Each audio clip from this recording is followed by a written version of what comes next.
Hello বন্ধুরা, বলেন তো এটা কি? এটা হলো চালতে। এই চালতেটা আজ আমরা আচার করব। তাই চালতেটা ভালো করে কেটে ধুয়ে পরিষ্কার করে নিলাম। এবার গরম জলে চালতেটা আমরা সিদ্ধ করে নেব।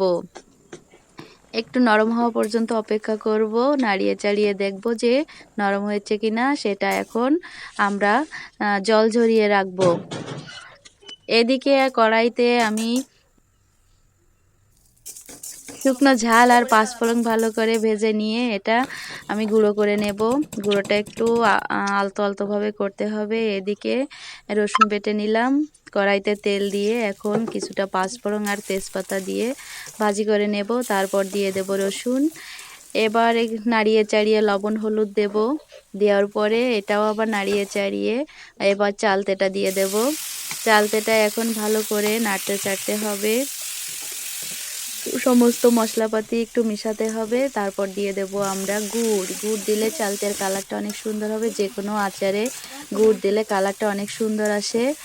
এভাবে আমি কিছু সময় ভাজতে থাকবো। তারপর সেই গুঁড়া মশলাটা আমি এই আচারের ভেতরে দিয়ে দেব। আবারও নাড়তে চাড়তে থাকবো, ভালো করে মিশাতে থাকবো। দেখতে দেখতে আমার আচার রেডি। খুব সুন্দর কালার এসেছে। তো ধন্যবাদ সবাইকে, সবাই বাড়িতে বানিয়ে খাবেন।